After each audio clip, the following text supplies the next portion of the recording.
you say you're bad at math. I bet you're not that bad. And I just want to remind you that when it comes to math, there's no substitute for practice. It sucked for me. It sucks for, you just have to practice. So when you come to me and say, oh, I'm bad at math, I am open-minded, of course, but skeptical. I'll bet you can do it.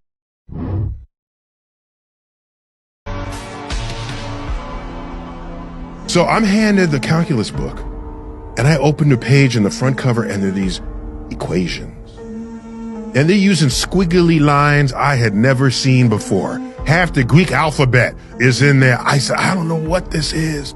And I said, I will never learn this. That's what I said. That's what I felt. I said this, but I need to know this because the universe is speaking this language.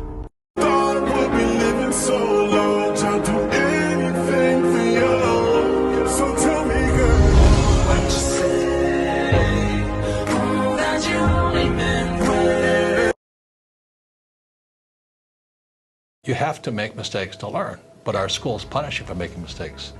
And then they also punish you for asking for help because that's called cheating. I call it cooperation. Yeah. So everything is opposite from school. Entrepreneurs are not going to make good employees. If you think of what is education, you're basically downloading data and algorithms into your brain. And it's actually amazingly bad in conventional education because it shouldn't be this huge chore. For my kids, I do not have to encourage them to play video games. Yeah. Okay, Yeah. I have to pry them from their hands, like crack. Yes, Yeah. yes. It's drop that crack needle. Yeah, yeah. And I think, unfortunately, a lot of education is very vaudevillian. Someone's standing up there kind of lecturing at people, and they've done the same lecture 20 years in a row, and they're not very excited about it. And that lack of enthusiasm, is conveyed to the students. They're not very excited about it. They don't know why they're there. Why are we learning this stuff? We don't even know why. In fact, I think a lot of things probably there's no point in learning them. I suck at school. You see that fish? Yeah? Well, that fish is just like you. Why? Because you can't judge a fish's ability to climb a tree. So what? So you might be bad at school, but genius somewhere else. I'm gonna follow you right now so I can learn more things like this.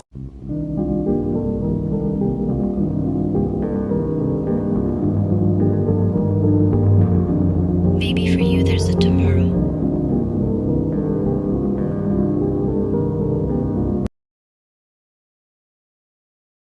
You are the only person who has always been there for you. You're the only person who has woken up with you every morning of your life and gone to bed with you every night. On the hardest nights in your life, every time you were in your bedroom crying over something, you thought your world was ending, you are the only person that has been there every second of every day for your entire life. It's your job to look after yourself.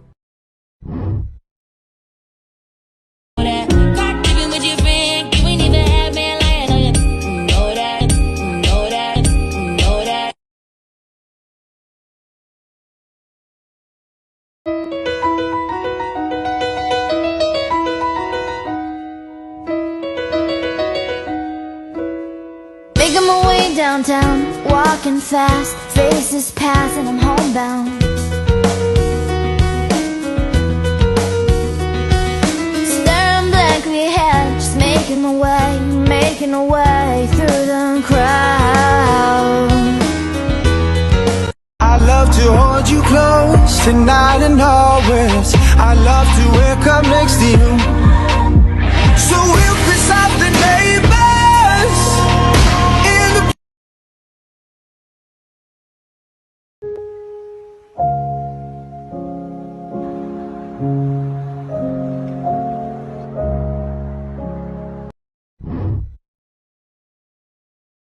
I don't hate school. Stop thinking that I hate teachers and I hate the education system. I don't. What I hate is that you guys teach these kids to be scared of failing. It's a pass or a fail. It's an A or a B. And that's not how it works in real life. The ones who are the most successful are the ones who have failed the most. It's not about failing. Failing comes from trying. Being a failure comes from quitting. Teach the kids not to quit.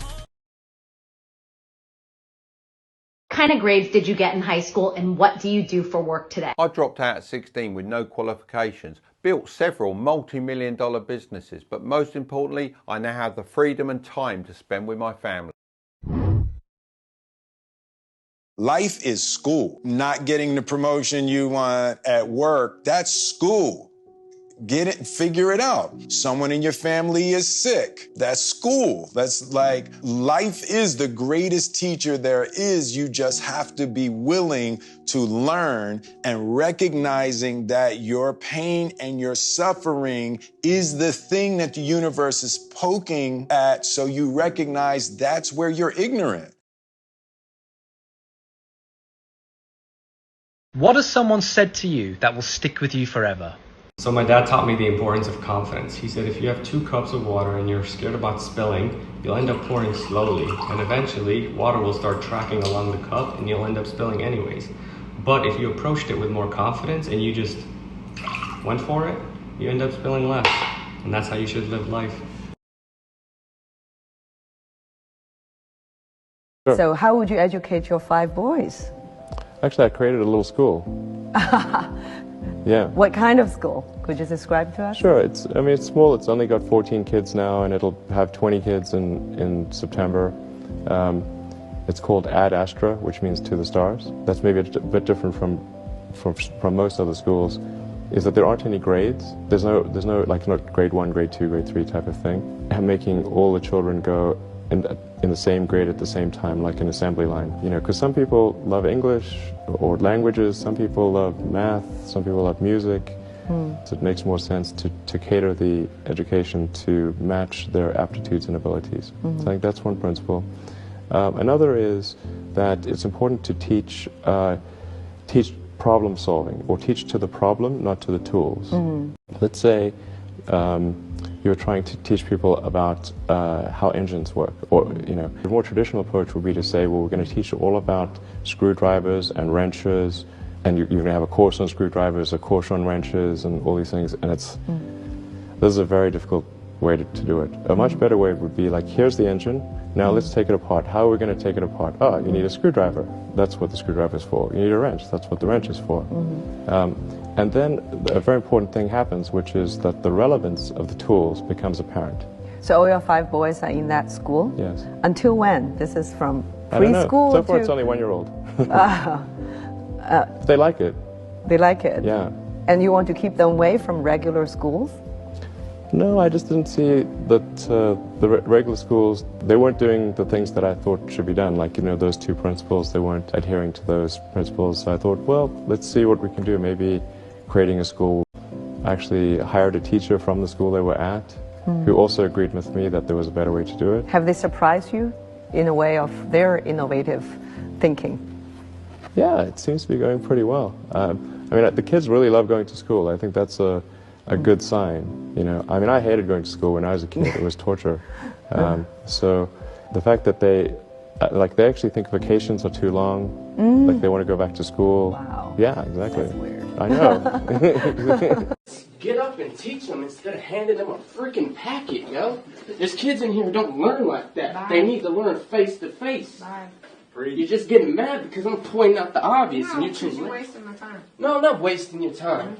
I'm telling you what you need to do. Get out. You want kids to come into your class, you want them to get excited for this, you got to come in here, you got to make them excited. You want a kid to change and start doing better, you got to touch his freaking heart. Can't expect a kid to change if all you do is just tell him. You gotta take this job serious. This is the future of this nation. And when you come in here, like you did last time, and make a statement about, oh, this is my paycheck, indeed it is. But this is my country's future and my education. I respect that. Can you go outside, please? But there's a limit. When I'm not bitching, but simply making an observation. Okay. And now I will leave. Can't the future just wait? Can't the deadlines come fashionably late? I could push every goal back, take control back, if they'd roll back the rate at which time starts to fly. Never landing or standing by, never taking a break. ever making me retry. We nickel and dime every quarter to 2. But maybe it's time to let time pass through.